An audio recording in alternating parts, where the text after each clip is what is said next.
Hi guys, Joe from Canoe Bushcraft again. I'm back out of the woods for another couple of days. Today's Friday evening. It's coming up, just gone 7:30.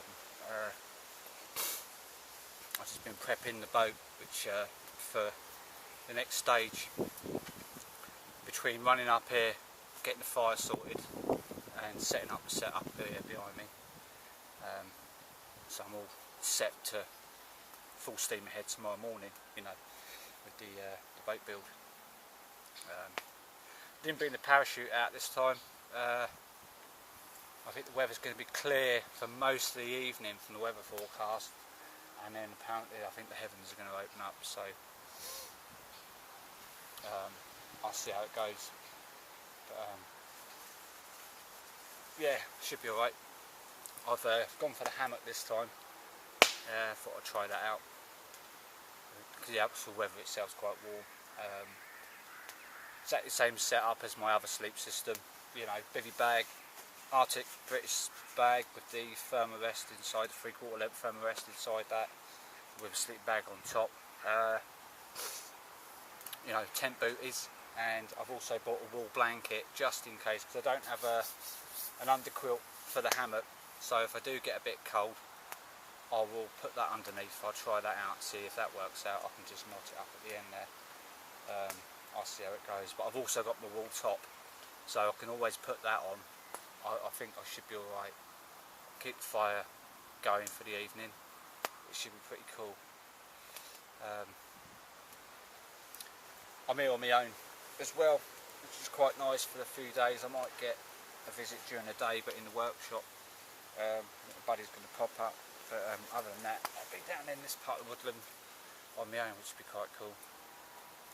So I can work till quite late, and like I've said in the previous videos, and that I can save on the fuel costs driving up here and that.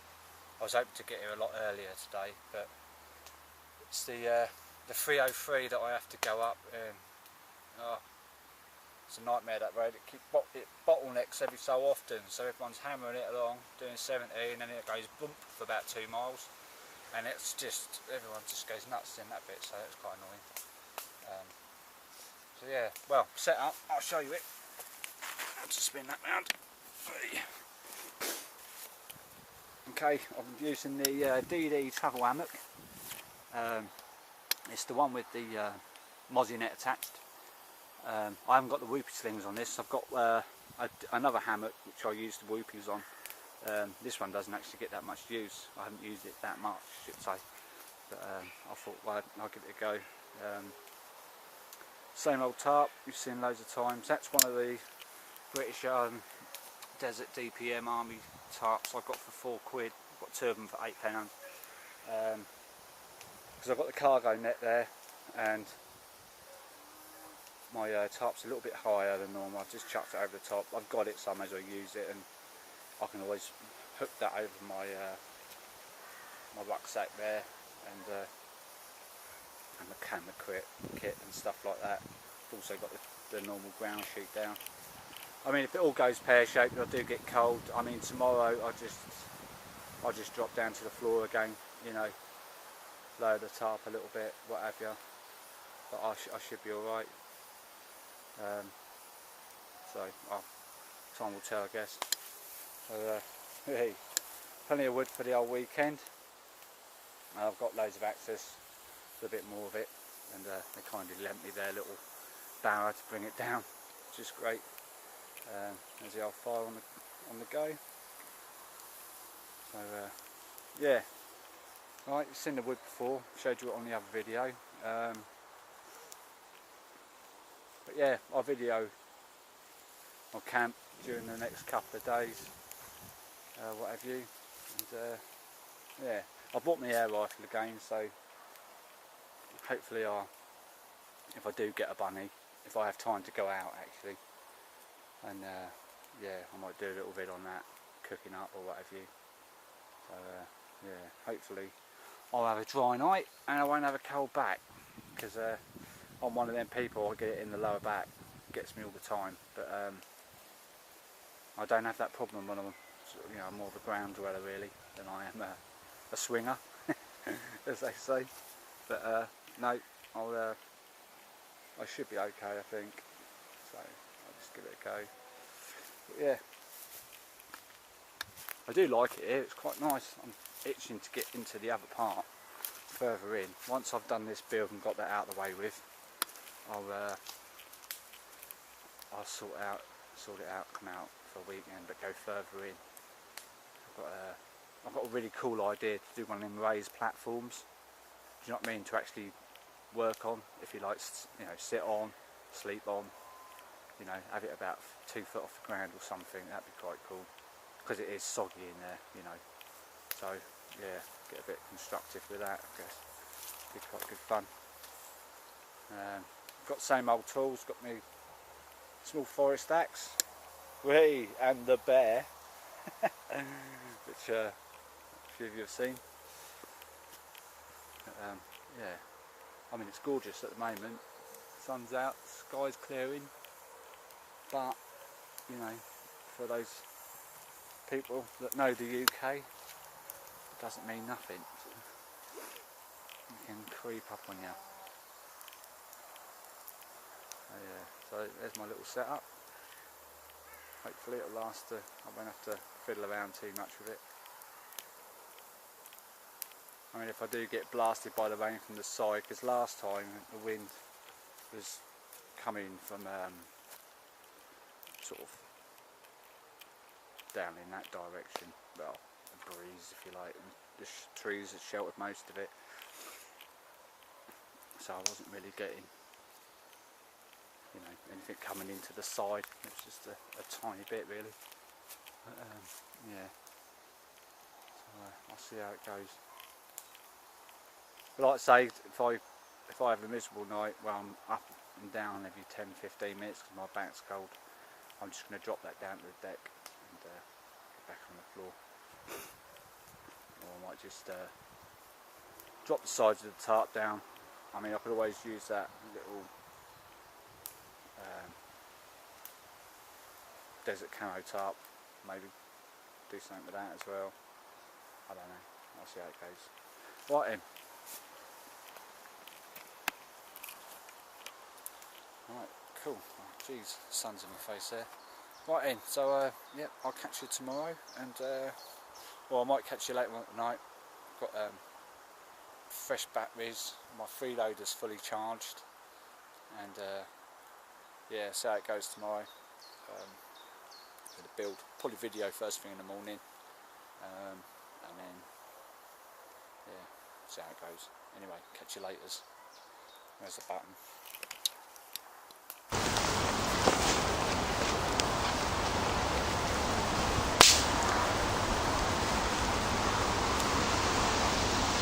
Right guys,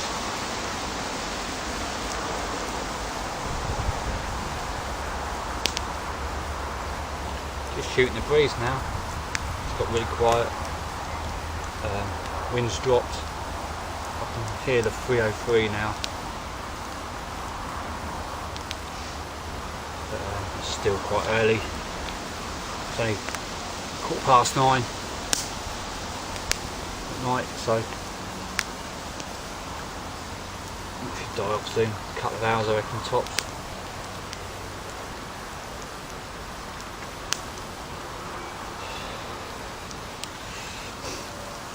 I've just recently picked up another machine for at home. I've got like a little workshop at home, a little shed, with a few little bits and bobs, little bench machines, you know. I've got one of those the big belt sanders and the disc sander on the side, which is quite handy. I've got a couple of old, I've got one of those old British Commando knives, well, survival knife it is, a big clunky thing. I'm going to have to play, I never use it, so I'm going to have a little play to see if I can sort the handle out on it and do something with the blade. And I've got a gollop as well, which that can do with a little bit of work as well, so I'm going to have a bit of a play with those.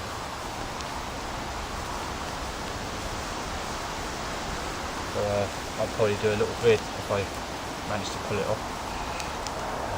Yeah.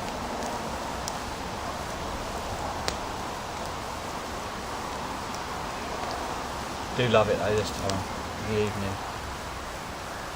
Everything's gone quiet, the farm's gone quiet, the dogs have settled down.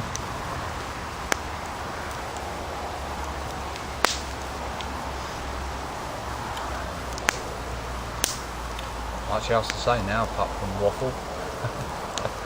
This is nice to be out. I'm hoping to finish this build by Sunday. And then pick it up during the week, ready for the chap to come pick it up.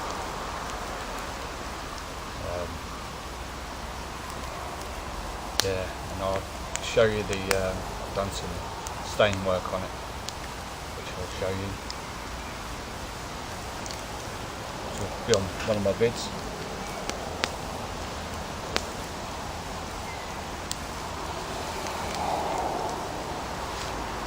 Oh yeah, I mentioned it on one of the canoe videos, is when I was doing the lofting out, just to, you know, for people that want to have a bash at trying to make one, to save yourself a lot of money, time and effort. You know, there are quite a few different plans out there that you can pick up, and I will say it again, it's just be careful where you get them from, because you know you can get the free ones, which is fair enough, and you can have a look at them if you know, or what have you. But some of the free ones on the internet are really old, and they're kind of, you know, they look up to date, but they're not. They're quite old, and many years ago I've built them. You know, I've had a go because they were free to use, free to do whatever you like with it. You know. And no, you know, there's a chap that's just found some on the internet and kind of priced it up. It was around 80 quid, but you know, he basically would have been throwing his money away, because I've built that specific build before, and it's not, you know, what you end up with at the end. It's not a very nice paddle at all. It's a canoe. It's not. It's quite unsafe, to be honest. And you know, and I have seen videos of people actually paddling them, but you can't really get anything in there apart from yourself. And if you're not used to paddling, if you haven't been paddling for a while, you'll probably spend more time getting wet than you will staying upright. You know, and it's, you know, that's money down the drain really. It's a bit disheartening and a bit putting, you know, off-putting. So if anyone's actually thinking about having a bash, I know a good place to get the plans. There's only one place now that I do check in from time to time on the internet, see if they've got anything new in, you know, because I'm always up for, you know, different ideas and stuff like that for the old canoes, and so I do look in there quite often. I mean, they're not cheap, you know, I think they start around about 50 quid on their plans, but they're all tried and tested, and there's some really good designers that put their plans on there, you know. They've got galleries of people that have actually built them, and you can see them on the water, and you know, and you can kind of tell whether or not it's seaworthy, if you like, by the way it's behaving. Even on a photograph you can kind of pick it up, you know. I do like the photos where you get sort of inexperienced paddlers in there and they're comfortable and happy being in that boat, then you know it's, you know, it's pretty much going to be a good boat to paddle, you know, once you learn a few of the basics of paddling. But it is a lot different from kayaking, paddling an open boat. You know, you can be a lot more aggressive in a kayak, And an open boat is a defensive boat. I know you can get these short ones, 10-footers, and they're doing the white water and all the rest of it. But if you look closely at them, they're basically got a cockpit almost right in the middle of that boat, and the rest of it is just foam filled. It's like which is all lashed in, which is their buoyancy. And yeah, I mean you can do decent grades, white waters and stuff in an open boat, 2 people or what have you, with the kit in it. But you've got to be really experienced. It's not the sort of thing you can just start, pop down the shop, pick one of those up and go off, somewhere like North Wales, something like that, Dartmoor, start shooting down those rivers, or up in Scotland. You just can't do it. It's dangerous, You end up really injuring yourself, losing your kit, or even losing the boat, Got to be a little bit careful. And it's the same with these timber builds that I do. I mean, like my own build, that 12 foot, it's only 4 mil thick, But some people, they'll have some which are made out of 2 mil. Ray Mears had one on one of his TV programs. He was with another chap, very experienced paddler, and they were off. And I don't know, it's only like a grade 2, grade 3 water. But Ray had to take this boat out and portage it, if you like, because he couldn't afford it. I think it was like 2 mil mahogany it was made out of. Lovely boat to paddle, I guess, very light and all the rest of it, but it's like I say, they're a defensive boat. They're not meant for shooting weirs and stuff, and the boats that I build are not designed for that. They can take a battering, but and in rough water they're fine, but when you start mucking about where you've got to pick way through like a rocky road, if you like, then the safest thing to do is get out. And the plastic ones are alright for that kind of thing. They can take quite a good hammering, and all the rest of it. Same as kayaking. I mean, I like the touring side of stuff. The sit-on tops, they're all right. They're all right in the warmer months, because the sit-on tops you do get constantly wet in them, especially using the double-ended blade, because the water does run down the blade. A lot of the those blades have got like a rubber ring so far, so the water hits that and then drops. But yeah, you're constantly sat in a bit of water with those sit-on tops. But some of them are really cool, they're really fancy. They've got all the lashings on there, you can put kit on it and stuff, you can fish off it quite well. If you're into snorkeling, that kind of stuff, you can just drop off it and all the rest of it. It's basically a floating platform, and they're quite quick. They're good in the surf. I mean, a lot of them come with a retractable skeg now on the back. It's not a rudder, it's a skeg, and it's just to keep you, in line. It's good for the surf and stuff like that. They're pretty cool. I mean, out the kayaks, my favourite one is like the old the Romanis. They're about 17 foot. They're sea kayaks. They've got a skeg on them, and they've also got a rudder which you operate with your feet. It was one of those that I used when I went round the Isle of Arran. Had a paddle round there, and yeah, you can just do about 4 or 5 strokes on that, and it was just effortless.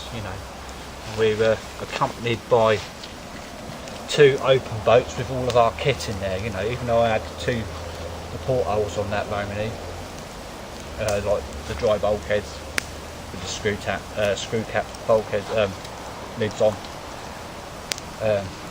Was weighty though, and did fine with that as well. It was good to keep that laden, and it had a little hand pump, like a bilge pump on it, and but you're looking at a couple of grand there for that type of boat. but for the sea and stuff, it was absolutely superb. It was easy to upright, you know, if you went over, which I did a couple of times at Arran. The weather caught us out, but it was easy to upright. Using the Eskimo roll method, you know, it's quite effortless getting it back up. But you know, if you're into like the wild camping side of things and want to get something like a kayak or something like that, the general purpose kayaks, which which they're called, is basically you know, around about 7-8 foot, I think, something like that. You just got your closed cockpit with your spray deck and all the rest of it, and the only place you can put kit really is behind you. You know, you can get, you know, enough kit in there, but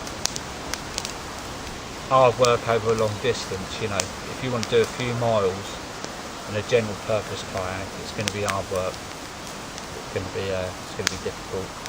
You know, you're better off with a sea kayak, something longer. You know, a lot longer.